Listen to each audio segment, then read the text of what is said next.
प्यारे बच्चों, आप सभी का इस भौतिक विज्ञान की कक्षा में स्वागत है। मैं प्रीति सिंह, प्रवक्ता राजकीय कन्या इंटर कॉलेज इंदुपुर देवरिया से। बच्चों, आज हम कक्षा 11 विषय भौतिक विज्ञान अध्याय 8 गुरुत्वाकर्षण के भाग 5 का अध्ययन करेंगे। बच्चों, पिछले भाग में हमने कृत्रिम उपग्रहों के बारे में जाना, उनके कक्षीय चाल के बारे में जाना और ये जाना कि किसी भी पिंड को अगर पृथ्वी तल से प्रक्षेपित किया जाता है तो अधिकतम कितनी ऊंचाई तक पहुंचता है, इसका भी हमने परिकलन किया। तो बच्चों, सबसे पहले आइए हम देखते हैं कि भाग 5 में आज हमारे चर्चा के क्या बिंदु हैं। तो सबसे पहले हम भूतुल्यकाली और ध्रुवीय उपग्रह के बारे में जानेंगे। भूतुल्यकाली उपग्रह की विशेषताएं क्या होती हैं, इसको जानेंगे और समझेंगे और उसके पश्चात ध्रुवीय यानी कि पोलर सैटेलाइट्स के बारे में अध्ययन करेंगे। सैटेलाइट्स में भारहीनता की स्थिति को जानेंगे, समझेंगे और उसके बाद पृथ्वी की कक्षा में कृत्रिम उपग्रह कैसे स्थापित होता है, इसको संक्षिप्त में देखेंगे। तो बच्चों, आइए जो हमारा आज का पहला टॉपिक है भूतुल्यकाली और ध्रुवीय उपग्रह। बच्चों, आपने आर्टिफिशियल सैटेलाइट्स के बारे में अध्ययन किया है। यहाँ पे देखिए, ये अर्थ है और आपको यहाँ पे 3 सैटेलाइट्स दिख रही है।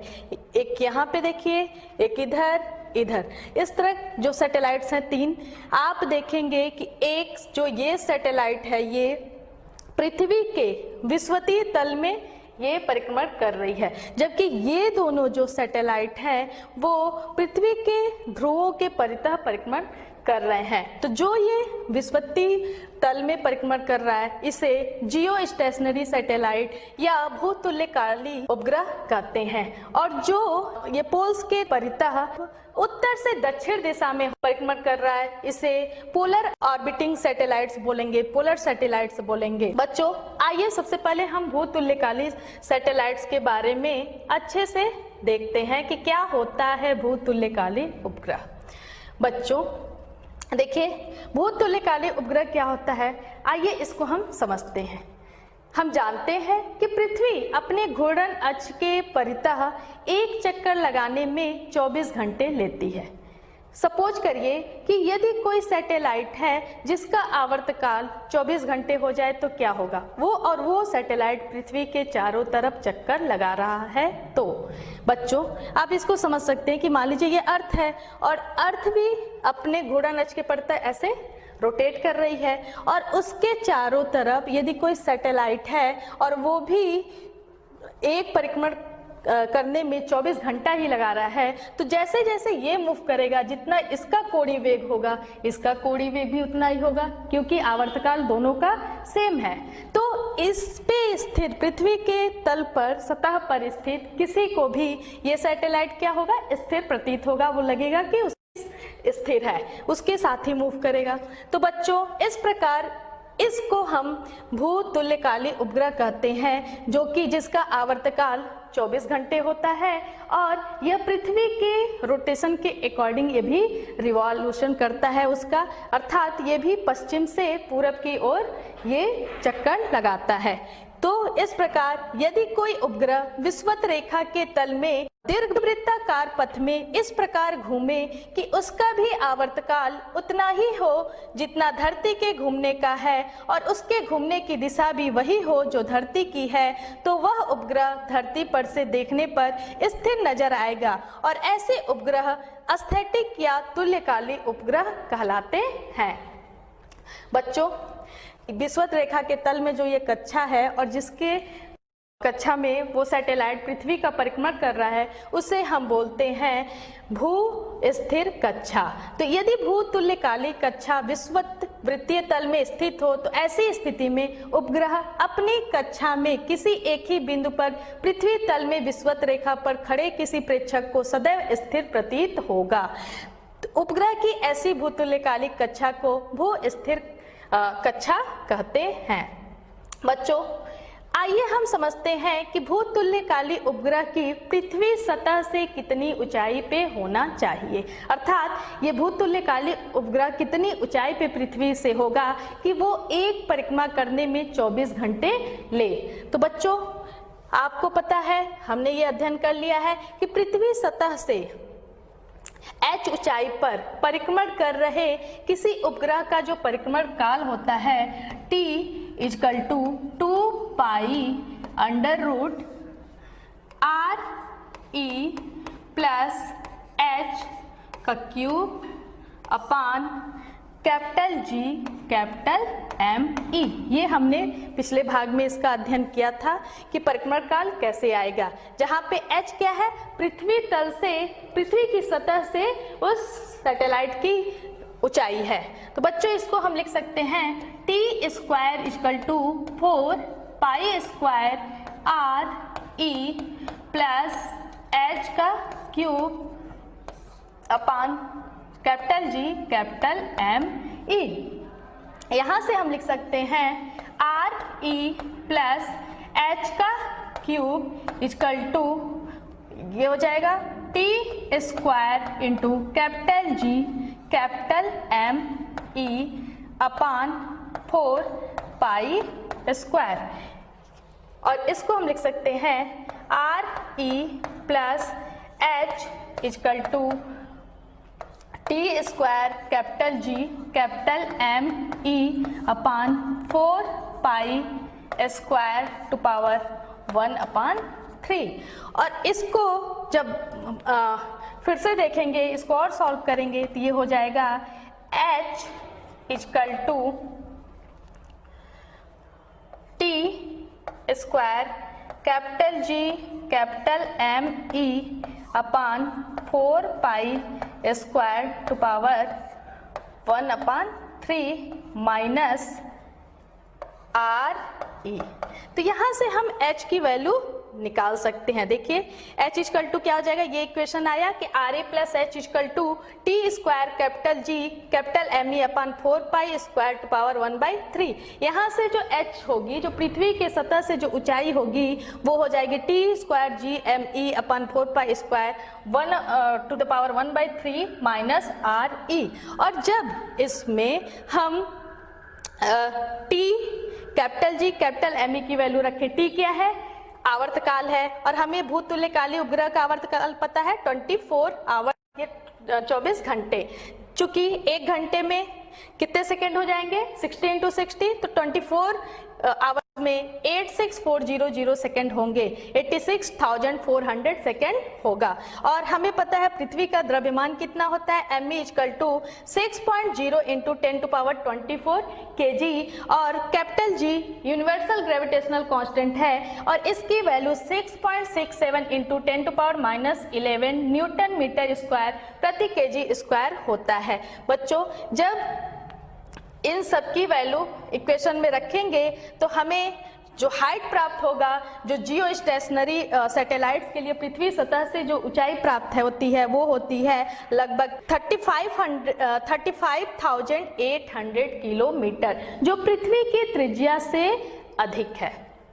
बच्चों अब एक क्वेश्चन उठ रहा होगा आपके दिमाग में कि इस भूतुल्यकालीय उपग्रह की आवश्यकता क्या है। तो बच्चों हम जानते हैं कि एक निश्चित आवृत्ति से अधिक आवृत्ति के विद्युत चुंबकीय तरंगे जो होती हैं वो आयनोस्फीयर या आयन मंडल द्वारा परावर्तित नहीं होती हैं। बात हम करते हैं रेडियो प्रसारण की, तो एंटीना से जो रेडियो तरंगे निकलती हैं उसका जो रेंज होता है वो 2 मेगाहर्ट्ज से लेके 10 मेगाहर्ट्ज तक होता है, जो कि क्रांतिक आवृत्ति से कम होता है। और वो क्या होता है कि मान लीजिए ये अर्थ है और ये आयनोस्फीयर है, और यहाँ पे हम रेडियो प्रसारण के लिए जो एंटीना है, यहाँ से ये जो तरंगे निकलेंगी वो क्या होगा, यहाँ से परावर्तित होके ऐसे पृथ्वी पे ही आएंगी आयनोस्फीयर से। तो ये उन स्थानों पे भी पहुंच जाती हैं ये तरंगे जहाँ पे कि डायरेक्ट यहाँ से एंटीना से वो तरंगे नहीं जाती। और रेडियो प्रसारण में तो आयनोस्फीयर से काम चल जाता है क्योंकि परावर्तित हो जाती है तरंगे। लेकिन जब हम बात करते हैं दूरदर्शन के प्रसारण के लिए या अन्य संचार व्यवस्था के लिए, तो उनके लिए जो तरंगों का जो आवृत्ति होती है वो क्रांतिक आवृत्ति से बहुत अधिक होती है। अब उनका परावर्तन नहीं हो पाता है उस आयनोस्फीयर से। तो उस केस में हम क्या करते हैं कि मान लीजिए जो प्रसारण केंद्र है यहाँ पे, इसी के ऊपर इतनी हाइट पे जो आया था 35,800 किलोमीटर ऊंचाई पे हम ये जियो स्टेशनरी सैटेलाइट लगा देते हैं और इससे जो भी तरंगे यहाँ पहुंचेंगी सेटेलाइट इन तरंगों को रिसीव करके पुनः प्रसारित करता है और ये पृथ्वी के उन स्थानों पे भी पहुंच जाएंगी जहां पे ये डायरेक्ट नहीं पहुंच सकती। तो इस प्रकार दूरदर्शन के प्रसारण लाइव टेलीकास्ट के लिए भूतुल्यकाली उपग्रह की आवश्यकता होती है। बच्चों आइए जरा देखते हैं भूतुल्यकाली उपग्रह की कक्षीय चाल क्या होगी। कक्षीय चाल हमने इसके पिछले भाग में पढ़ा था कि पृथ्वी की अगर त्रिज्या आरी है और पृथ्वी की सतह पर यदि गुरुत्वीय त्वरण स्मॉल जी है तो पृथ्वी से h ऊंचाई पर स्थित किसी पिंड का जो कि पृथ्वी के चारों तरफ चक्कर लगा रहा है तो उसकी कक्षीय चाल होगी v = RE √ g / RE + h। अगर यहाँ पे हम RE की वैल्यू 6.4 × 10⁶ मीटर रखें, ये क्या है? पृथ्वी की त्रिज्या। तो यहाँ पे जो वैल्यू प्राप्त होती है कक्षीय चाल v = 3.1 किलोमीटर प्रति सेकेंड। बच्चों आइए जरा हम भूतुल्यकाली उपग्रह की विशेषताएं देखें। तो सबसे पहला विशेषता इसकी यह है कि इसका परिक्रमण काल पृथ्वी के परिक्रमण काल के ठीक बराबर अर्थात 24 आवर्स होता है। दूसरा, पृथ्वी तल से इसकी ऊंचाई 35,800 किलोमीटर होती है और ये उपग्रह पृथ्वी के विषुवत तल में पश्चिम से पूर्व की ओर परिक्रमा करते हैं, अर्थात पृथ्वी के रोटेशन के अनुसार ही उसी डायरेक्शन में इनका भी रोटेशन होता है। इन उपग्रहों का कोणीय वेग पृथ्वी के कोणीय वेग के बराबर होता है तथा इनकी परिक्रमण वेग 3.1 किलोमीटर प्रति सेकेंड के लगभग बराबर होता है। तो बच्चों ये तो था भूतुल्यकाली उपग्रह। आइए हम देखते हैं कि ध्रुवीय उपग्रह क्या होता है। What is polar satellite? बच्चों पोलर सैटेलाइट जैसे कि नाम से आपको पता चल रहा होगा कि ध्रुवों से संबंधित है, अर्थात ये पोलर सैटेलाइट क्या होता है कि ध्रुवों के परितः ये पृथ्वी से लगभग 500 से लेके 800 किलोमीटर के ऊंचाई पे स्थित होते हैं और इनका जो डायरेक्शन होता है परिक्रमण करने के लिए वो उत्तर से दक्षिण दिशा में होता है, जबकि पृथ्वी का डायरेक्शन क्या है? पश्चिम से पूरब की ओर। चूंकि ये पृथ्वी सतह से 500 से 800 किलोमीटर ऊंचाई पे होते हैं तो वो क्या होता है कि ये जो ये रेंज होगा इसमें जो कैमरा लगा होगा वो पृथ्वी की कुछ पट्टिका को ही वो देख सकता है। जैसे कि आप इस नेक्स्ट फिगर में देखिए, यहाँ पे अगर जो भी इसका रोटेशन क्या होगा? उत्तर से दक्षिण। और पृथ्वी कैसे रोटेट करती है? पश्चिम से पूरब की ओर। तो जब ये रोटेट करेगा, ये एक चक्कर लगाएगा तो ये एक पट्टिका को ही, जो ये देखिए ये जो पट्टिका बनी है, एक एक पट्टिका को ही वो कैमरा देख सकता है। अब चूंकि इस सैटेलाइट्स का जो आवर्तकाल होता है लगभग 100 मिनट के बराबर होता है, तो ये एक दिन में एक ही अक्षांश से होके कई बार गुजरते हैं। अब मान लीजिए ये एक चक्कर लगाने में एक पट्टिका को देखेगा, जैसे ही ये दूसरा चक्कर लगाएगा तो पृथ्वी अब क्या होगा? रोटेट कर चुकी होगी, आगे बढ़ गई होगी, तो इसको फिर दूसरी पट्टी दिखाई देगी। इसलिए पूरे दिन भर में ये पृथ्वी के सभी भागों का सर्वेक्षण कर लेता है।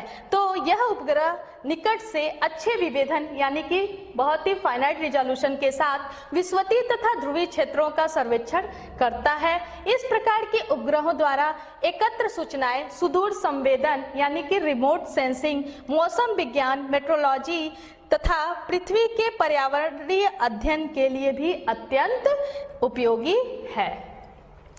बच्चों आइए देखते हैं उपग्रहों में भारहीनता की स्थिति यानी state of weightlessness in satellites क्या होता है। तो इसको समझने से पहले सबसे पहले भार जानिए क्या होता है।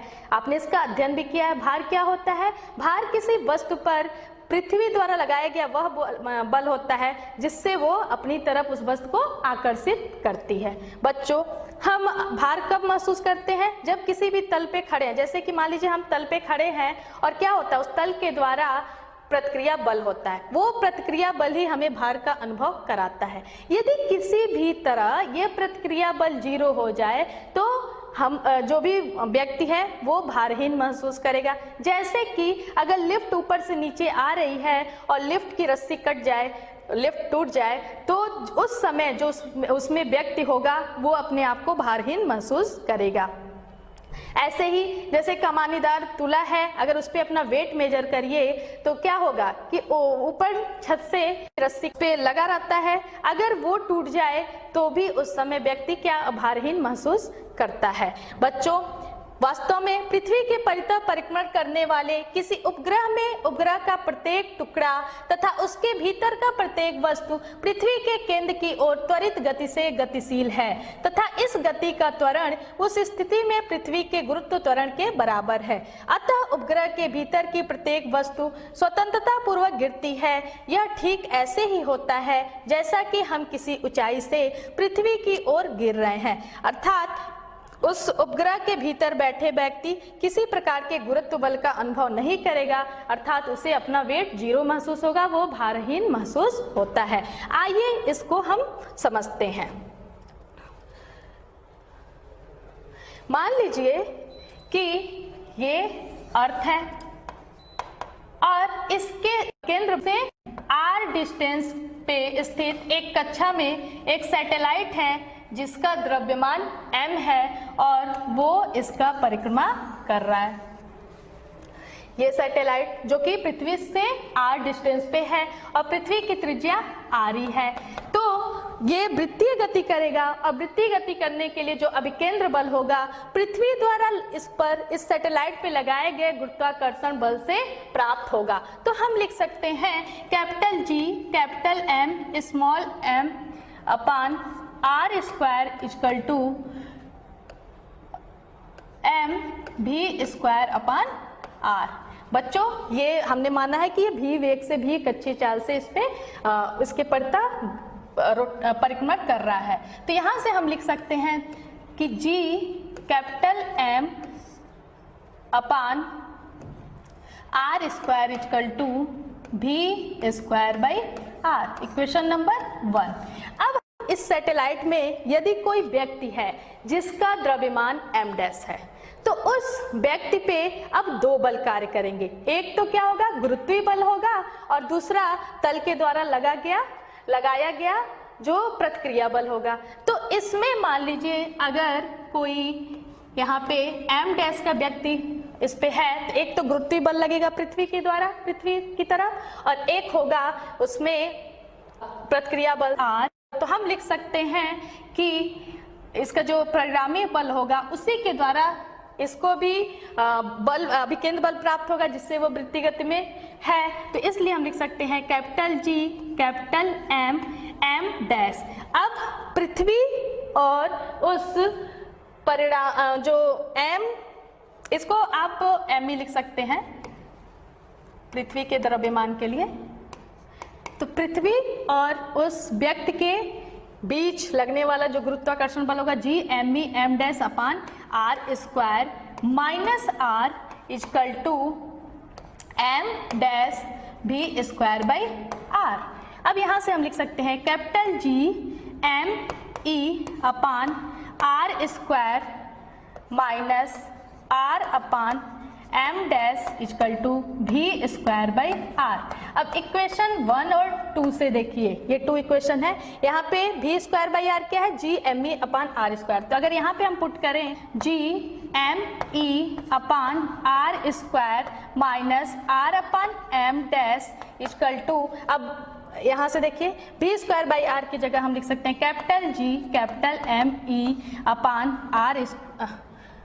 r स्क्वायर और ये कैंसिल हो जाएगा और हम लिख सकते हैं यहाँ से minus r upon m dash equal to 0, या ये लिख लें कि r upon m dash equal to 0। अब द्रव्यमान तो 0 हो नहीं सकता है वस्तु का, तो या जो व्यक्ति है, तो क्या होगा, यहाँ से हम लिख सकते हैं कि since m dash not equal to 0, तो ये हो जाएगा r इक्वल टू 0, अर्थात व्यक्ति पे जो प्रतिक्रिया बल है वो शून्य है। ये कहने का अर्थ है कि व्यक्ति अपने आप को भारहीन महसूस करेगा। और बच्चों ये सैटेलाइट्स में होता भी है, कोई भी उसमें छोटा बड़ा कुछ भी सामान है वो भारहीन होता है। यदि उसमें हम किसी रस्सी से किसी वस्तु को टांग भी दे तो रस्सी में कोई भी तनाव उत्पन्न नहीं होता है। या पानी के बोतल से अगर पानी निकाले पीने के लिए तो पानी क्या होगा, बूंद के रूप में फैल जाएगा और व्यक्ति उसे पी नहीं पाता है, जो एस्ट्रोनॉट्स होते हैं। इसलिए जो भी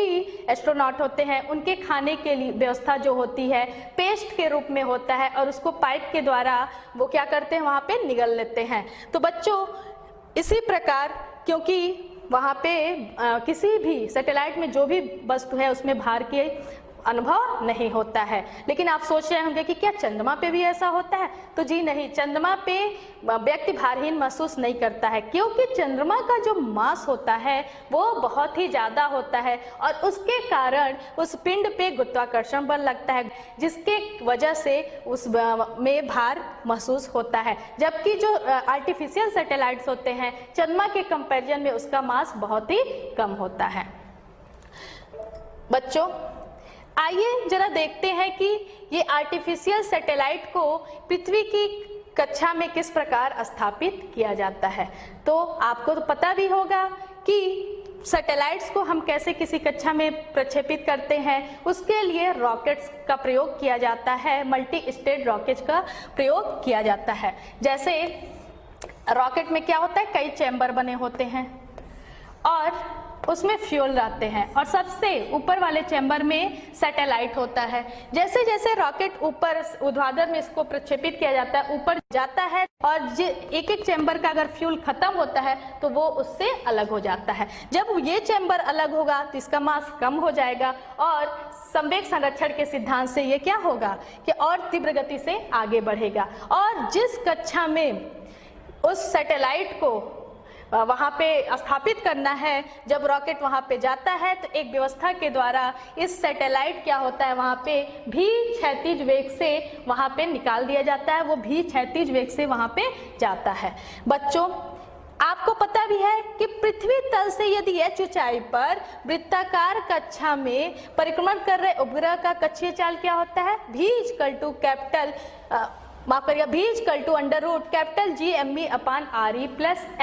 और पृथ्वी तल से h ऊंचाई पर उसी वृत्ताकार कक्षा में परिक्रमण कर रहे उपग्रह का पलायन चाल होता है v=√2GME/RE+H। तो अब उस सैटेलाइट का वेग कितना होना चाहिए कि वो पृथ्वी की तरफ चारों तरफ वृत्तीय कक्षा में परिक्रमण करे, तो उसको आइए समझते हैं। जब भी जो सैटेलाइट का जो क्षैतिज चाल हम दे रहे हैं भी, अगर वो √G/ME/RE+H से कम है तो उपग्रह एक परवलयाकार पथ पर चलता हुआ पृथ्वी के समीप आता जाएगा तथा अंत में पृथ्वी पे गिर जाएगा। और यदि भी जो है √G/ME/RE+H है के बराबर है तो उपग्रह पृथ्वी के परितः RE+H त्रिज्या की वृत्ताकार कक्षा में घूमेगा। यह उपग्रह के घूमने के लिए सीमांत वेग यानी कि न्यूनतम वेग है। अगर इससे कम वेग होगा तो वो क्या होगा, पुनः पृथ्वी पे गिर जाएगा। तीसरा केस है कि यदि v की वैल्यू √G/ME/RE+H से अधिक है और 2GME/RE+H से कम है तो वो उपग्रह दीर्घ वृत्ताकार कक्षा में घूमेगा पृथ्वी के चारों तरफ, और पृथ्वी जो होगा उस दीर्घ वृत्ताकार कक्षा के एक फोकस पे स्थित होगी। बच्चों जब क्या होगा कि जैसे ये समझ लीजिए कि ये देखिए ये पृथ्वी है, मान लीजिए यहाँ पे, तो एक फोकस पे है। जब सैटेलाइट पृथ्वी के नजदीक होगा तो उसका वेग अधिक होगा, उसकी चाल अधिक होगी, और जब पृथ्वी से दूर होगा तो उसकी चाल क्या होगा कि वो कम हो जाएगी। बच्चों इसी प्रकार जब v की वैल्यू √2GME/RE+H के बराबर हो जाएगी तो उपग्रह को दिया गया क्षैतिज वेग पलायन वेग के बराबर हो जाएगा, तो उपग्रह एक परवलयाकार पथ पर चलता हुआ पलायन कर जाएगा तथा कभी उस कक्ष में वापस नहीं आएगा। पांचवा, यदि v की वैल्यू जो है √2gmv/re+h से अधिक है तब उपग्रह अति परवलयाकार पथ पर चलता हुआ पलायन कर जाएगा। इन पांचों स्थितियों को आप इस फिगर में देख सकते हैं कि जब v की वैल्यू √gmv/re+ से अधिक बराबर है, ये वृत्ताकार कक्षा में है। जब उससे अधिक है और पलायन वेग से कम है तो इलिप्स ये बना हुआ है, और इसी प्रकार जब पलायन वेग के बराबर हो जाता है तो परवलयाकार कक्षा में होते हुए वह दूर चला जाता है। बच्चों, आइए हम इस चैप्टर से संबंधित एक प्रश्न को हल करते हैं। देखिए कि किसी रॉकेट को मंगल के पृष्ठ से 2 किलोमीटर प्रति सेकंड की चाल से ऊर्ध्वाधर ऊपर दागा जाता है। यदि मंगल के वातावरणीय प्रतिरोध के कारण इसका 20% आरंभिक ऊर्जा नष्ट हो जाती है तो मंगल के पृष्ठ पर वापस लौटने से पूर्व यह रॉकेट मंगल से कितनी दूरी तक जाएगा। मान लीजिए मंगल ग्रह का जो द्रव्यमान है m और दिया है m = 6.4 × 10⁻23 kg। मंगल ग्रह की त्रिज्या r है और वो दिया है 3395 किलोमीटर। ग्रेविटेशनल कांस्टेंट बच्चों हमें पता है 6.67 × 10⁻−11 न्यूटन मीटर स्क्वायर प्रति केजी स्क्वायर।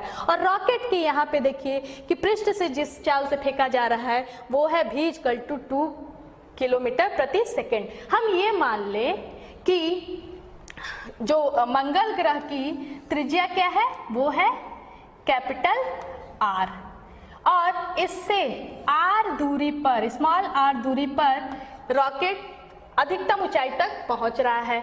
बच्चों, हम ये मान लें कि इस रॉकेट का भी अपना द्रव्यमान कितना है, स्मॉल m है, तो मंगल के सतह पे स्थितिज ऊर्जा क्या होगी, हम उसको लिख सकते हैं UR = -G स्मॉल m/r। इसी प्रकार मंगल के ग्रह के केंद्र से r दूरी पर जो रॉकेट है वहां उस दूरी पर स्थितिज ऊर्जा क्या हो जाएगी, वो हो जाएगी UR = -G स्मॉल m/r। तो बच्चों, हम ये स्थितिज ऊर्जा में वृद्धि कितनी हो जाएगी, हम लिख सकते हैं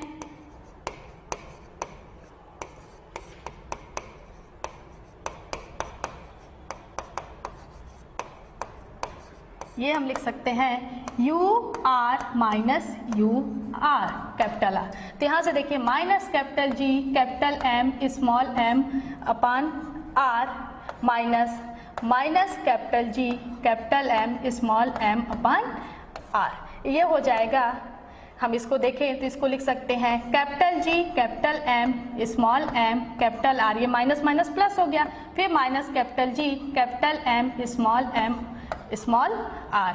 तो बच्चों, ये क्या हो गया कि स्थितिज ऊर्जा में जो वृद्धि हुई, इसको हम लिख सकते हैं कि G स्मॉल m और ब्रैकेट में हो जाएगा 1/r - 1/r। अब ये इतनी हाइट तक इसमें परिवर्तन जो हुआ कैसे, जो उसको प्रारंभ में जो गतिज ऊर्जा में जो परिवर्तन हुआ है, जब मैक्सिमम हाइट तक तभी जाएगा जब वहां पे गतिज ऊर्जा 0 हो जाती है। तो बच्चों, गतिज ऊर्जा प्रारंभ में कितना दिया गया था, मान लीजिए 12 mv² था, लेकिन इस वातावरणीय प्रतिरोध के कारण इसकी 20% ऊर्जा नष्ट हो जाती है। तो जो ये परिवर्तन होगा वो गतिज ऊर्जा के 80% भाग से होगा। तो उसको हम लिख सकते हैं कि UR - U R =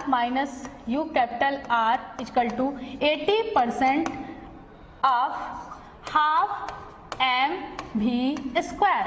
और इसकी वैल्यू आप देखिए हम रख सकते हैं कि 80/100 × 1/2 mv²। और इसकी जगह पे हम क्या लिख सकते हैं, ये लिख सकते हैं G स्मॉल m ब्रैकेट में 1/r - 1/r। यहाँ से देखिए m से m कैंसिल हो जाएगा, और यहाँ से हम लिख सकते हैं 1/r - 1/r, और ये हो जाएगा 0.4 v² G कैपिटल M। और यहाँ से हम लिख सकते हैं, ये देख लीजिए, ये हो जाएगा 1 upon small r equal to 1 upon capital R minus 0.4 v square upon capital G capital M। बच्चों यहाँ से देखिए v इक्वल टू 2 किलोमीटर प्रति सेकंड है, इसको हम लिख सकते हैं 2 इंटू 10⁻³ मीटर प्रति सेकेंड। ऐसे ही ये मंगल की त्रिज्या r है, इसको हम लिख सकते हैं 3.395 इंटू 10⁻⁶ मीटर। यदि इस सूत्र में r की वैल्यू v स्क्वायर और g m की वैल्यू यहाँ से पुट की जाए, r की वैल्यू यहाँ है, कैपिटल M की वैल्यू देखिए यहाँ है, और G की वैल्यू 6.67 इंटू 10⁻⁻11, तो हम इसको लिख सकते हैं यहाँ से 1 upon small r equal to 1 upon capital R minus 0.4 into B की वैल्यू होगी 2 इंटू 10⁻³ स्क्वायर डिवाइडेड बाई 6.67 इंटू 10⁻⁻11, और m की वैल्यू यहाँ से 6.4 इंटू 10⁻23 kg। बच्चों यहाँ से भी हम r की वैल्यू लिख सकते हैं, और ये हो जाएगा, r की वैल्यू क्या है 1 अपान 3.3, ये पॉइंट है 3.395 इंटू 10⁻⁶ माइनस 0.4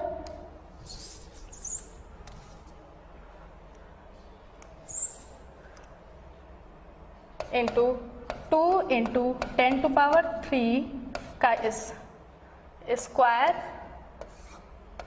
और 6.67 इंटू 10⁻⁻11 इंटू 6.4 इंटू 10⁻23, और जब इसकी वैल्यू सॉल्व करेंगे 1 अपान r, और ये वैल्यू आ जाएगी 0.257 इंटू 10⁻⁻6 मीटर इनवर्स। बच्चों यहाँ से ये वैल्यू आ गई, फिर r की वैल्यू हम देखेंगे तो ये आ जाएगा 3.89 इंटू 10⁻6 मीटर, और इसको हम लिख सकते हैं 3890 किलोमीटर। यहाँ से देखिए, चूंकि स्मॉल r की वैल्यू ये है, तो मंगल से रॉकेट कितनी ऊंचाई तक जाएगा, वो हो जाएगा h equal to small r minus capital R, और ये हो जाएगा 3890 माइनस 3395, और ये आ जाएगा आपकी वैल्यू 495 किलोमीटर। ये किलोमीटर में है बेटा। तो इस प्रकार जो रॉकेट की ऊंचाई हो जाएगी वो 495 किलोमीटर हो जाएगी मंगल की सतह से। बच्चों ये गृह कार्य नोट कर लीजिए, इसको करिएगा। हमारा चैप्टर यहाँ पे खत्म होता है। धन्यवाद।